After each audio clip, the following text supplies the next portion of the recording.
بسم اللہ الرحمن الرحیم الحمد للہ وکفا والصلاة والسلام علی جمیع الانبیاء خصوصاً علی سیدنا و مولانا محمد المصطفیٰ وعلی آلہ واصحابہ الاتقیاء اما بعد. عن عائشہ رضی اللہ عنہا قالت قام رسول اللہ صلی اللہ علیہ وسلم بآیت من القرآن لیلہ. یہ باب ہے رسول اللہ صلی اللہ علیہ وسلم کی تہجد کے بارے میں. مختلف روایات چل رہی ہیں. امی عائشہ رضی اللہ تعالیٰ عنہ ارشاد فرماتی ہیں کہ آقا علیہ الصلوۃ والسلام ایک دفعہ ساری رات آپ نے ایک ہی آیت قرآن پاک کی آپ نے تلاوت فرمائی. یعنی رات کا بہت لمبا حصہ آپ نماز تہجد کی آپ نے ادا فرمائی اور اس میں ایک ہی آیت کو آپ بہت دیر تک پڑھتے رہے. اور وہ آیت کیا تھی؟ ان تعذبہم فإنہم عبادک وإن تغفر لہم فإنک انت العزیز الحکیم. یا اللہ اگر آپ اپنے بندوں کو عذاب دیتے ہیں تو یہ آپ کے بندے ہیں. اگر آپ ان کو عذاب دیں تو عذاب دے سکتے ہیں، یہ آپ کے بندے ہیں، آپ مالک ہیں، آپ کی مرضی ہے. لیکن وإن تغفر لہم اگر آپ ان کو معاف کرتے ہیں فإنک انت العزیز الحکیم تو آپ غالب حکمت والے ہیں، آپ ان کو معاف فرما دیں.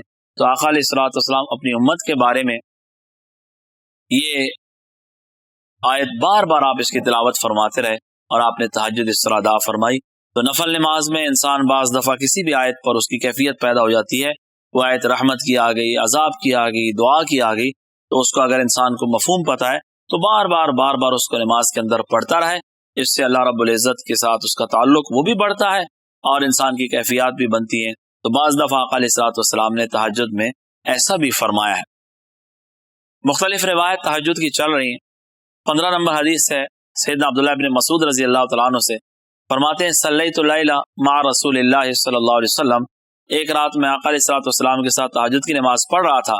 فلم یزل قائما آپ اتنا لمبا آپ نے قیام فرمایا کہ میں آپ کے پیچھے کھڑا تھا، کھڑے میں تھک گیا. حتی ہممت بامر سوء یہاں تک کہ میرے دل میں ایک برا خیال پیدا ہونے لگا. تو صحابہ تابعین نے پوچھا شاگردوں نے ایک برا خیال کیا تھا؟ تو فرمانے لگے کہ میں نے ارادہ کیا کہ ان اخذ بعد نبی صلی اللہ علیہ وسلم کہ میں بیٹھ جاتا ہوں اور بیٹھ کے نماز شروع کر دیتا ہوں.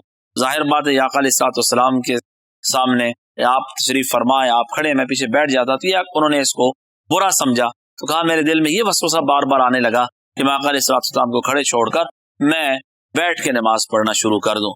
لیکن اس کو وہ انہوں نے اچھا نہیں سمجھا، اس لیے ان کو برے گمان سے انہوں نے اس کو تعبیر کیا. تو گویا کہ آقا علیہ الصلوۃ والسلام کا اتنا لمبا قیام تھا. حضرت عبداللہ بن مسعود فرماتے ہیں کہ میرا ارادہ ہوا کہ میں ساتھ کھڑا نہیں ہو سکتا. تو تہجد کی نماز میں انسان کو جتنا لمبا ہو سکے انسان کو لمبا قیام، لمبا رکوع، لمبا سجدہ کرنا چاہیے. رات کی نمازیں انتہائی لمبی ہیں، نفل نماز ہے، انسان کی مرضی ہے، جتنی ہمت ہے اس کو انسان لمبا کرنا چاہے کر سکتا ہے. عن عائشہ رضی اللہ عنہا ان نبی صلی اللہ علیہ وسلم کان یصلی جالسا فیقرأ وهو جالسا. امی عائشہ فرماتی ہیں کہ آپ بعض دفعہ تہجد میں ایسا فرماتے تھے کہ آپ بیٹھ کر نماز شروع فرماتے تھے اور بیٹھ کر قرات آپ فرما رہے ہیں، بیٹھے لمبی قرات آپ نے فرمائی. جب قرات میں سے قدر ما یکون 30 آیا اور 40 آیا، جب 40 یا 30 آیتیں باقی رہ گئی تو آپ نفل کے اندر کھڑے ہو جاتے تھے اسی حالت میں اور کھڑے آخری 30-40 آیتیں آپ تلاوت فرماتے، پھر رکوع فرماتے، پھر سجدہ فرماتے، پھر دوسری رکعت میں بیٹھ جاتے تھے اور آخری 30-40 رکعت جب رہتی تھی آیتیں رہتی تھی پھر آپ کھڑے ہو کر پوری فرماتے تھے. تو ایک نفل کا یہ طریقہ بھی ہے کہ انسان بیٹھ کر نماز شروع کرے اور لمبی دیر تک انسان کافی صورتیں اور آیتیں بیٹھ کر پڑھتا رہے اور پھر رکوع سے تھوڑی دیر پہلے کھڑا ہو جائے اور کھڑا ہو کر کچھ آیتیں جو ہے وہ کھڑے ہو کر پڑھ لے، پھر رکوع سجدہ کرے، پھر دوسری رکعت میں بیٹھ کے قرات شروع کر دے اور پھر کچھ عرصے بعد، کچھ دیر بعد جب وہ کچھ نماز کی آیتیں پڑھ لے، قرآن کی آیتیں، اس کے بعد پھر کھڑا ہو جائے. تو یہ صورت بھی جائز ہے. اور نفل نماز ہے، نفل نماز میں گنجائش ہوتی ہے کہ انسان ایک رکعت کھڑے ہو کے پڑھے، دوسری بیٹھ جائے، یا دوسری کھڑے ہو کر پڑھے، پہلی بیٹھ جائے. یہ سب صورتیں نفل نماز میں جائز ہیں. فرض نماز میں بہرکیف انسان اگر کھڑے ہو کر پڑھ سکتا ہے اس کے لیے بیٹھنا جائز نہیں ہے. اگر کھڑے ہو کر نہیں پڑھ سکتا پھر بیٹھ کے پڑھ سکتا ہے. لیکن نفل نماز میں انسان بیٹھ سکتا ہے، البتہ ایک فرق کے ساتھ کہ بیٹھ کر نفل پڑھنے میں آدھا ثواب ہے اور کھڑا ہو کر پڑھنے میں پورا ثواب ہے. لیکن آقا علیہ الصلوۃ والسلام آپ کی خصوصیت تھی کہ آپ کو کھڑے ہو کر بھی پورا ثواب ملتا تھا. صحابی فرماتے ہیں میں آیا تو آپ بیٹھ کر نماز پڑھ رہے تھے، میں نے کہا یا رسول اللہ آپ نے تو ارشاد فرمایا تھا کہ بیٹھ کر آدھا ثواب ہوتا ہے، تو آپ نے فرمایا کہ میں تمہاری طرح نہیں ہوں، بلکہ میرا جو مقام ہے مجھے بیٹھ کر بھی پورا ثواب ملتا ہے۔ امی عائشہ سے ان کے شاگرد عبداللہ بن شقیق نے پوچھا آقا علیہ الصلوۃ والسلام کی تہجد کی نماز کیسے تھی؟ تو امی عائشہ نے فرمایا کان یصلی لیلا طویلا قائما، رات کو دیر تک آپ کھڑے ہو کر نفل نماز پڑھتے تھے، لیلا طویلا قائدا، دیر تک بیٹھ کر پڑھتے تھے، پھر آپ جب کھڑے ہو کر قرات کرتے تھے تو رکوع سجدہ بھی کھڑے ہو کر کرتے تھے، جب بیٹھ کر قرات فرماتے تھے تو رکوع سجدہ بھی بیٹھ کر ہوتا تھا۔ تو یہ بھی آپ کی عادت مبارکہ تھی کہ دیر تک کھڑے ہو کر نماز پڑھنا، جب آپ تھک جائیں پھر آپ بیٹھ کر نماز پڑھتے تھے۔ تو کھڑے ہو کر نماز پڑھ رہے ہیں تو رکوع سجدہ بھی کھڑے ہو کر، اور یعنی کھڑے ہو کر رکوع سجدہ تو زمین پر ہی ہوگا، اور اسی طرح بیٹھ کر نماز پڑھ رہے ہیں تو رکوع بھی بیٹھ کر پھر اس کے بعد سجدہ ہوتا تھا۔ حضرت حفصہ رضی اللہ تعالیٰ عنہ سے پوچھا گیا کہ آقا علیہ الصلوۃ والسلام کے نفل کے بارے میں، تو فرمایا کان رسول اللہ صلی اللہ علیہ وسلم یصلی فی صبحتی قائدا، آپ نفلوں میں بیٹھ کر نماز پڑھتے تھے، ویقرأ بالسورہ، اور کوئی سورت آپ اس میں پڑھتے تھے، ویرتلها، اور سورت کو ترتیل کے ساتھ ٹھہر ٹھہر کر آپ پڑھتے تھے، حتی تکون اطول منہا، یہاں تک کہ وہ مختصر سورت بھی اپنے سے لمبی سورت سے کیا ہو جاتی تھی، لمبی ہو جاتی، یعنی ایک ہے آپ لمبی سورت پڑھیں جلدی جلدی پڑھیں، آقا علیہ الصلوۃ والسلام مختصر سورت بھی بعض دفعہ پڑھتے، اسے بھی ٹھہر ٹھہر کر پڑھتے تھے کہ وہ اپنے سے لمبی سورت سے بھی کیا ہو جاتی تھی، لمبی ہو جاتی تھی۔ اس لیے جلدی جلدی قرآن پڑھنے کے بجائے انسان ٹھہر ٹھہر کر قرآن پڑھے، یہ نہ ہو کہ زیادہ سے بارے پڑھنے کی کوشش میں جلدی جلدی جلدی جلدی پڑھ جائے اور انسان کو سمجھ بھی نہ آئے۔ حدیث میں آتا ہے کہ جو قرآن کا حافظ ہے اسے کہا جائے گا اقرا ورتقِ، تم قرآن پڑھتے جاؤ اور جنت کے درجوں پر چڑھتے جاؤ، ورتل کما کنت ترتل فی الدنیا، اور جیسے دنیا میں تم ترتیل کے ساتھ ٹھہر ٹھہر کر پڑھتے تھے اس طرح آج بھی ٹھہر ٹھہر کر پڑھتے رہو اور جنت کے درجوں پر چڑھتے رہو۔ اس لیے قرآن پاک کو ٹھہر ٹھہر کر پڑھنا چاہیے، ترتیل کے ساتھ پڑھنا چاہیے، خاص طور پر اگر انسان ترجمہ اس کا سمجھ لے تو پھر ٹھہر ٹھہر کر پڑھے۔ یہ اللہ رب العزت کا کلام ہے، اللہ کیا فرما رہے ہیں، اے ایمان والو، اے انسانوں، یہ کام کرو، فلاں کام سے روکو، فلاں عمل کرو، فلاں چیز نہ عمل کرو۔ یہ اللہ کے احکامات ہیں، اللہ کچھ چیزوں کا حکم دے رہے ہیں، کچھ چیزوں سے روک رہے ہیں، اپنی نعمتیں بتا رہے ہیں، اپنے عذاب سے ڈرا رہے ہیں اور اپنے انعامات گنوا رہے ہیں، بندوں سے مخاطب ہیں، ہمیں اس کی سمجھ ہی نہیں آتی، لہذا ہمیں نماز کے اندر وہ مزہ نہیں آتا۔ اس لیے اگر نماز کے اندر انسان کو مزہ آ جائے، اس کے لیے قرآن صحیح طرح پڑھتا ہو اور ٹھہر ٹھہر کر پڑھتا ہو، اس کے معنی اور مفہوم اسے آتے ہوں، پھر وہ جب نماز پڑھے گا، پھر جب تہجد میں قرآن پڑھے گا ٹھہر ٹھہر کر، اس کا دھیان ہوگا اور وہ سمجھے گا کہ میں اللہ رب العزت کے ساتھ ہم کلام ہو رہا ہوں، اس نماز اس نفل کی کیفیت ہی اور ہوگی۔ امی عائشہ رضی اللہ تعالیٰ عنہ ان سے حدیث ہے، فرماتی ہے کہ ان نبی صلی اللہ علیہ وسلم لم یمت حتی کان اکثر صلاتہ وہو جالس، کہ آقا علیہ الصلوۃ والسلام اپنے وصال مبارک سے پہلے اکثر نماز نفل کا حصہ آپ بیٹھ کر ادا فرماتے تھے۔ تو آپ اپنی آخری عمر مبارک میں، آپ وصال مبارک سے کچھ عرصہ پہلے آپ رات کو نوافل جو پڑھتے تھے تہجد، تو وہ بیٹھ کر آپ اکثر حصہ نماز کا پڑھتے تھے، کیونکہ بہت لمبی رکعتیں ہوتی تھی تو دیر تک کھڑا ہونا مشکل ہوتا تھا، اس لیے آقا علیہ الصلوۃ والسلام اپنی آخری عمر مبارک میں زیادہ حصہ نوافل کا بیٹھ کر ادا فرماتے تھے۔ اس لیے انسان کے اندر اگر کھڑا ہونے کی ہمت نہیں ہے تو بیٹھ کر پڑھ لے، باقی یہ کہ ثواب بیٹھ کر پڑھنے میں عام انسانوں کو آدھا ہے، آقا علیہ الصلوۃ والسلام کے لیے پورا ثواب تھا۔ اب اس کے بعد آقا علیہ الصلوۃ والسلام کی جو سنتیں ہیں ان کا بھی تذکرہ ہے۔ عن ابن عمر رضی اللہ عنہما، عبداللہ ابن عمر فرماتے ہیں کہ صلیت مع رسول اللہ صلی اللہ علیہ وسلم، میں نے آقا علیہ الصلوۃ والسلام کے ساتھ نماز پڑھی، رکعتین قبل الظہر، ظہر سے پہلے 2 رکعت، ورکعتین بعدہا، ظہر کے بعد 2 رکعت، ورکعتین بعد المغرب، مغرب کے بعد 2 رکعتیں، ورکعتین بعد العشاء، عشاء کے بعد 2 رکعتیں۔ تو یہ سنتوں کا تذکرہ ہے، اس میں فجر کی سنتوں کا تذکرہ نہیں ہے، آگے روایت آ رہی اس میں فجر کی سنتوں کا بھی تذکرہ ہے، اور اس میں ظہر سے پہلے 2 رکعتوں کا ہے، جو مشہور روایات ہیں ان سے ظہر سے پہلے 4 رکعتوں کا تذکرہ ہے، اگلی روایات میں آ رہا ہے۔ عبداللہ ابن عمر فرماتے ہیں وحدثتنی حفصہ، مجھے حضرت حفصہ میری بہن نے، جو ام المومنین ہے، آقا علیہ الصلوۃ والسلام کی زوجہ مطہرہ ہیں، انہوں نے بتایا کہ ان رسول صلی اللہ علیہ وسلم کان یصلی رکعتین حتی یطلع الفجر، جب فجر طلوع ہوتی تھی تو آپ 2 سنتیں ادا فرماتے تھے، وینادی المنادی، جب فجر کی اذان ہوتی تھی، اور قال ایوب اراہو قال خفیفتین، فرمایا ہلکی پڑھتے تھے، مختصر پڑھتے تھے۔ آقا علیہ الصلوۃ والسلام کی عادت شریفہ یہ تھی کہ آپ تہجد بہت لمبی ادا فرماتے تھے، پہلی 2 رکعتیں تہجد کی وہ مختصر ہوتی تھی اور اس کے بعد تھوڑی دیر آرام فرماتے تھے، پھر جب فجر کی اذان ہوتی تھی تو آپ اٹھ کے فجر کی 2 سنتیں ادا فرماتے تھے اور وہ بہت ہی مختصر ہوتی تھی، اس لیے فجر کی دونوں سنتیں یہ مختصر پڑھنی چاہیے، اور آقا علیہ الصلوۃ والسلام اکثر ان کے اندر پہلی رکعت میں سورہ کافرون اور دوسرے میں سورہ اخلاص کی تلاوت فرمایا کرتے تھے۔ تو فجر کے بعد جو 2 سنتیں، فجر سے پہلے فجر کی اذان کے بعد جو 2 سنتیں ہوتی ہیں، ان میں آقا علیہ الصلوۃ والسلام سورہ کافرون پڑھتے تھے، دوسرے میں سورہ اخلاص مختصر پڑھتے تھے اور گھر کے اندر پڑھتے تھے۔ ویسے انسان کو ساری سنتیں نوافل گھر میں پڑھنے چاہیے، لیکن فجر کی سنتیں خاص طور پر آقا علیہ الصلوۃ والسلام گھر میں ادا فرما کے پھر فجر کی نماز کے لیے آپ مسجد تشریف لاتے تھے۔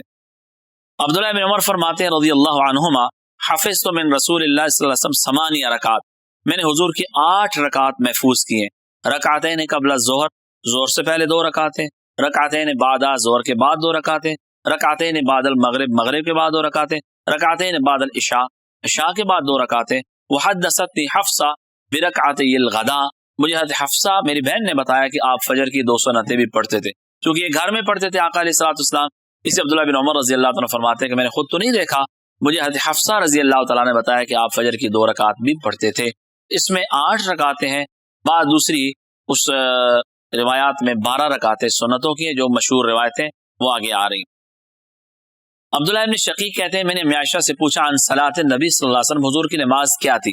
فرمایا کان یصلی قبل الظہر رکعتین، ظہر سے پہلے آپ 2 پڑھتے تھے، بعدها رکعتین، ظہر کے بعد 2 ہوتی تھی، بعد المغرب رکعتین، مغرب کے بعد بھی 2 ہوتی تھی، عشاء کے بعد بھی 2 رکعت ہوتی تھی، وقبل الفجر سنتین، اور فجر سے پہلے 2، تو یہ کل 10 رکعتیں ہوگی۔ اس میں فجر سے پہلے 2 سنتوں کا بھی تذکرہ ہے۔ اگلی آیت، اگلی جو حدیث ہے اس میں اور نوافل کا بھی تذکرہ ہے۔ عاصم بن زمرہ کہتے ہیں کہ میں نے سیدنا علی رضی اللہ تعالیٰ عنہ سے پوچھا ان صلاۃ رسول اللہ صلی اللہ علیہ وسلم من النہار، حضور کے دن کی نماز کیا ہوتی؟ فرمایا انکم لا تطیقون ذلک، تم اس کی طاقت نہیں رکھتے۔ ہم نے کہا کہ ہم بتائیں، من اطاق منا ذلک، کوئی اگر پڑھنا چاہے تو کیا پڑھے؟ قال اذا كانت شمس من هنا كهيئتها من هنا عند العصر، سیدنا علی رضی اللہ عنہ نے فرمایا کہ جب سورج عصر میں جتنا ہوتا ہے اتنا جب فجر میں ہوتا تھا، صلی رکعتین، حضور 2 رکعت پڑھتے تھے۔ یہ اشراق کے 2 رکعتیں ہوتی، یعنی جتنا عصر میں سورج بلند ہوتا ہے اتنا فجر میں بلند ہو جائے، تو فجر کے بعد تھوڑی دیر بعد سورج اوپر بلند ہو جاتا ہے تو وہ 2 رکعت آپ اشراق کی پڑھا کرتے۔ اس کی بڑی فضیلت ہے، یہ حدیث میں آتا ہے کہ جو آدمی فجر کی نماز با جماعت پڑھے، اس کے بعد سورج نکلنے تک اللہ کے ذکر میں مشغول رہے، اس کے بعد 2 رکعت پڑھ لے، اللہ اسے ایک حج اور عمرے کا ثواب عطا فرماتے ہیں۔ آپ نے فرمایا پورا ثواب، پورا ثواب، پورا ثواب۔ تو یہ جتنا سورج مغرب کو اوپر ہوتا ہے تھوڑا سا عصر کی نماز کے وقت، اتنا فجر کے بعد تھوڑا اوپر ہو جائے، اس میں آپ 2 رکعت پڑھتے تھے۔ وَإِذَا كَانَتْ الشَّمْسُ مِنْ هُنَا كَهِيَّةٍ مِنْ هُنَا عِنْدَ الظُّهْرِ صَلَّى أَرْبَعًا، اور جتنا ظہر کو سورج اوپر ہوتا ہے اتنا ادھر اوپر ہوتا تھا، آپ 4 پڑھتے تھے۔ یعنی اس میں چاشت کی نماز ہے، تو 2 اشراق کی سورج نکلنے کے تھوڑی سی دیر بعد، پھر چاشت کی مزید گھنٹہ ڈیڑھ بعد جب سورج مزید اوپر آ جائے، جتنا ظہر میں ادھر ہوتا ہے اتنا یہاں پر ہوتا تھا، تو آپ اس میں چاشت پڑھتے تھے۔ اس سے پتہ چلا کہ ظہر بھی تھوڑی تاخیر سے آپ پڑھتے تھے اور عصر تھوڑی مزید تاخیر سے آپ ادا فرماتے تھے۔ یہ آپ کے اشراق اور چاشت تھے۔ وَيُصَلِّي قَبْلَ الظُّهْرِ أَرْبَعًا، ظہر سے پہلے آپ 4 رکعت پڑھتے تھے۔ پچھلی روایت میں 2 کا تذکرہ ہے، اس میں 4 کا تذکرہ ہے، تو مشہور روایت میں ظہر سے پہلے 4 ہی ہیں، کیونکہ کل 12 رکعت آ رہی ہیں۔ حدیث میں آتا ہے کہ جو 12 رکعت پابندی سے پڑھے گا اللہ جنت میں اس کے لیے محل بنائیں گے، 4 ظہر سے پہلے، 2 ظہر کے بعد، 2 مغرب کے بعد، 2 عشاء کے بعد، 2 فجر سے پہلے۔ تو ظہر سے پہلے 4 وبعدہا رکعتین، ظہر کے بعد 2، یہ 6 رکعتیں ہوگی۔ اور اس میں عصر سے پہلے بھی ہے، قبل العصر اربعا، عصر سے پہلے بھی 4 رکعتیں، یہ 4 سنتیں ہیں، اور ان میں درمیان میں فاصلہ بھی آپ فرماتے تھے، یعنی 2 کے بعد سلام پھیرتے تھے۔ اور یہ جو عصر سے پہلے 4 سنتیں ہیں، اس کے بارے میں احادیث میں آتا ہے کہ آقا علیہ الصلوۃ والسلام نے فرمایا کہ رحم اللہ عمران صلی قبل العصر اربعا، اللہ اس شخص پہ رحم کرے جو عصر سے پہلے 4 رکعت ادا کرے۔ اس لیے عصر سے پہلے بھی 4 سنتیں غیر موقدہ ہیں، آقا علیہ الصلوۃ والسلام ان کو ادا فرماتے تھے۔ ان کے ادا فرمانے کے دونوں طریقے ادا کرنے کے، 2 کے بعد آپ سلام پھیر دیں پھر 2 پڑھیں، یہ بھی جائز ہے، اور بہتر یہ ہے کہ آپ 4 اکٹھی پڑھ کے آخر میں ایک ہی دفعہ سلام پڑھ لیں۔ اور سنت موقدہ، سنت غیر موقدہ جو ہے عصر کی 4 یا عشاء کی 4، ان کے پڑھنے کے دونوں طریقے ہیں۔ ایک طریقہ یہ جو بہتر ہے کہ آپ 2 کے بعد آخر تک پڑھیں، اتحیات پڑھ کے، درود پاک پڑھ کے، دعائیں پڑھ کے آخر تک پڑھیں، اور پھر سلام نہ پھیرے، کھڑے ہو کر ثنا سے شروع کریں، اور پھر اس طرح آخر میں ایک ہی سلام پھیریں۔ اور ایک طریقہ عام سنت موقعہ کی طرح کہ عبدو و رسول پر اٹھ جائیں اور پھر سورہ فاتحہ سے شروع کریں اور آخر میں سلام پھیریں، یہ بھی جائز ہے، لیکن پہلا طریقہ کہ آخر تک پڑھیں، سلام نہ پھیریں، یہ زیادہ بہتر ہے۔ اب اس کے بعد یہ تو آقا علیہ السلام کی تہجد کی نماز تھی، ضمناً کچھ اور نمازوں کا تذکرہ تھا۔ اب یہاں پر آقا علیہ السلام کی صلاۃ الضحیٰ، آپ کی اشراق اور آپ کی چاشت کی نماز کا تذکرہ ہے۔ صلاۃ الضحیٰ، ضحیٰ کہتے ہیں سورج کی دھوپ کو، اور جو سورج کے جب دھوپ ہو اس وقت کی جو نماز ہے اسے صلاۃ الضحیٰ کہتے ہیں۔ آقا علیہ السلام سے دو نمازیں ثابت ہیں، ایک یہ ہے کہ سورج تھوڑا سا بلند ہو آپ پڑھتے تھے، اور ایک تھوڑا مزید بلند ہو جائے پھر آپ پڑھتے تھے، جیسا کہ سیدنا علی رضی اللہ تعالیٰ عنہ کی احادیث میں آتا ہے۔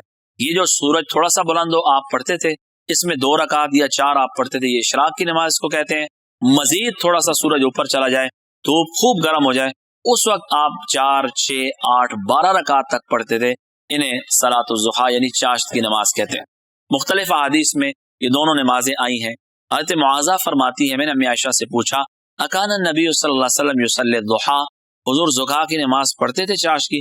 قالت نعم، فرمایا ہاں پڑھتے تھے، 4 رکعات، 4 پڑھتے تھے، فیزید ما شاء اللہ، بعض دفعہ اللہ نے چاہا تو آپ زیادہ بھی فرماتے تھے۔ دوسری حدیث سیدنا انس بن مالک رضی اللہ تعالیٰ عنہ سے فرماتے ہیں ان نبی صلی اللہ علیہ وسلم کان یصلی الضحیٰ 6 رکعات، آپ چاشت کی 6 رکعات پڑھا کرتے تھے۔ چونکہ نفل نماز ہے، کبھی آپ نے 2 پڑھی، کبھی 4 پڑھی، کبھی 6 پڑھی، کبھی 8 پڑھی، کبھی اس سے زیادہ بھی پڑھی۔ عبد الرحمن بن ابی لیلہ فرماتے ہیں کہ مجھے کسی اور شخص نے تو نہیں بتایا تو حضور نے نماز پڑھی ہے، لیکن حضرت ام ہانی رضی اللہ تعالیٰ عنہ جو سیدنا علی رضی اللہ تعالیٰ عنہ کی بہن ہے، آقا علیہ الصلوۃ کی چچا زاد بہن ہے، فإنها حدثت، انہوں نے حدیث بیان کی کہ آقا علیہ السلام دخل بیتا، ان کے گھر تشریف لائے فتح مکہ میں، فاغتسل، آپ نے غسل فرمایا، سبح 8 رکعات، آپ نے 8 رکعات پڑھی، ما رأیت صلی صلاۃ قط اخف من، اس سے ہلکی نماز میں نے نہیں دیکھی آپ نے پڑھی ہو، یعنی مختصر پڑھی، لیکن غیر انہ کان یتم الرکوع والسجود، آپ رکوع سجدہ پورا فرماتے تھے۔ تو آپ نے یہ 8 رکعات بھی چاشت کی سیدہ ام ہانی رضی اللہ تعالیٰ عنہ کے گھر میں ادا فرمائی ہیں۔ شقیق کہتے ہیں، عبداللہ بن شقیق کہتے ہیں میں نے عائشہ سے پوچھا اکان النبی صلی اللہ علیہ وسلم یصلی الضحیٰ، حضور چاشت کی نماز پڑھتے تھے؟ قالت لا، فرمایا نہیں پڑھتے تھے، الا یجینا من غیبتہ، ہاں آپ اگر باہر سے کبھی تشریف لاتے تو پھر آپ سفر سے تشریف لاتے اس وقت آپ پڑھتے تھے۔ امی عائشہ نفی فرما رہی ہیں، لیکن ظاہر ہے دوسری روایت میں کثیر تعداد میں ثابت ہے، اس لیے امی عائشہ جو فرما رہی وہ پابندی سے، کہ آپ اکثر پابندی سے نہیں فرماتے تھے بلکہ کبھی پڑھتے تھے کبھی چھوڑ دیتے تھے۔ آقا علیہ السلام بعض دفعہ نوافل پر اتنی زیادہ پابندی نہیں فرماتے تھے بلکہ جان بوجھ کر آپ کو بعض دفعہ چھوڑ دیتے تھے، اس کی وجہ یہ ہوتی تھی کہیں امت پر فرض نہ ہو جائے۔ عن ابی سعید الخدری رضی اللہ عنہ قال کان نبی صلی اللہ علیہ وسلم یصلی الضحیٰ، آقا علیہ السلام چاشت کی نماز پڑھتے تھے، اتنا کثرت سے پڑھتے تھے، حتی نقول لا یدعوها، ہم یہ گمان کرتے اب آپ نہیں چھوڑیں گے، ویدعوها، بعض دفعہ آپ چھوڑ دیتے تھے، حتی نقول، ہم کہتے اب آپ نہیں پڑھیں گے۔ اس کی وجہ بھی یہی ہوتی تھی، آپ بعض دفعہ اس لیے چھوڑ دیتے تھے کہ امت پر فرض نہ ہو جائے اور امت مشقت میں مبتلا نہ ہو جائے۔ عن ابی ایوب انصاری رضی اللہ تعالیٰ عنہ ان نبی صلی اللہ علیہ وسلم کان یدمن، آقا علیہ السلام مسلسل پڑھتے تھے 4 رکعات عند زوال الشمس، سورج جب ڈھل جاتا اس کے بعد 4 رکعات۔ میں نے کہا یا رسول اللہ انک تدمن هذه ال4 رکعات عند زوال الشمس، جب سورج ڈھلتا ہے اب 4 رکعات مسلسل پڑھتے ہیں؟ فرما ان ابواب السماء تفتح عند زوال الشمس، جب سورج ڈھلتا ہے اس وقت آسمان کے دروازے کھولے جاتے ہیں، فلا ترتج حتى يصلى الظهر، اور جب ظہر کی نماز پڑھی جاتی ہے اس وقت وہ بند ہوتے ہیں۔ تو فاحب ان يسعد لي في تلك الساعه خير، میں یہ چاہتا ہوں کہ اس وقت میرے اچھے اعمال اوپر جائیں۔ تو میں نے کہا فی کلہن قراءۃ، یا رسول اللہ 4 رکعات میں قرات کرنی ہے؟ فرمایا ہاں۔ میں نے کہا حل فیہن تسلیم فاصل، ان میں 2 کے بعد سلام پھیرنا ہے؟ قال لا، آپ نے فرمایا نہیں پھیرنا۔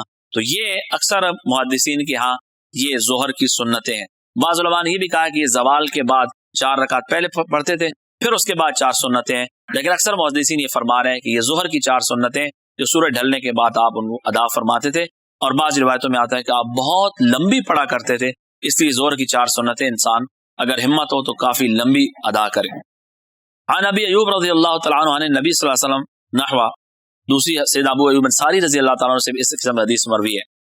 عبداللہ ابن صائب فرماتے ہیں کہ آقا علیہ السلام کان یصلی 4 بعد ان تزول الشمس قبل الظہر، آپ ظہر سے پہلے 4 رکعت پڑھتے تھے سورج ڈھلنے کے بعد۔ یہ 4 سنتیں ہیں، بظاہر حدیث سے یہ پتہ چلتا ہے۔ قال انها ساعة تفتح فيها ابواب السماء، یہ کیسا وقت ہے کہ آسمان کے دروازے اس میں کھولے جاتے ہیں. فأحب أن يسعد لي فيه عمل صالح، میں پسند کرتا ہوں کہ میرے اعمال اس وقت اوپر جائیں.